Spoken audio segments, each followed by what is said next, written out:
के दर्शन में इस बात को बहुत स्पष्टता से समझाया गया है कि असलियत जोखिम भरी होती है, रिस्की होती है। हाँ, ऑथेंटिसिटी में एक रिस्क है। जब कोई इंसान अपनी कमजोरियों के साथ दुनिया के सामने खड़ा होता है तो वो आहत हो सकता है, उस पर सवाल उठ सकते हैं, लोग उसका मजाक उड़ा सकते हैं। लोग कमजोरी का फायदा उठाते हैं, ये डर रहता है। बिल्कुल, और इसके विपरीत दिखावा बहुत सुरक्षित महसूस होता है। सेफ लगता है। हाँ, ये एक भारी कवच की तरह काम करता है जो बाहरी हमलों से तो बचाता है, लेकिन अंदर ही अंदर इंसान का दम घुटता रहता है। ये कवच वाला रूपक बहुत शानदार है।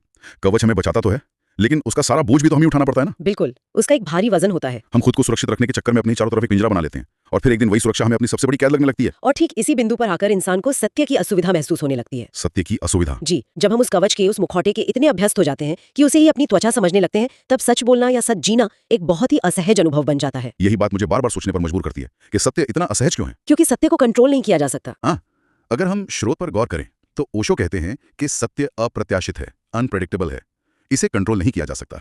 लेकिन अगर मैं इसे एक आम इंसान के नजरिए से देखूं तो सच बोलना बहुत महंगा सौदा लगता है। वो कैसे? मान लीजिए कोई इंसान ऑफिस में अपने बॉस के सामने अपनी असलियत दिखाने लगे और उसे बता दे कि मुझे आपका काम करने का तरीका बिल्कुल पसंद नहीं है। तब तो बहुत मुश्किल हो जाएगी। वही तो, उसकी नौकरी तो एक दिन में चली जाएगी। तो ऐसे में कोई इंसान सच क्यों बोलेगा? ये तो बहुत बड़ा नुकसान है। ये एक बहुत ही व्यवहारिक और रोजमर्रा की दुविधा है, और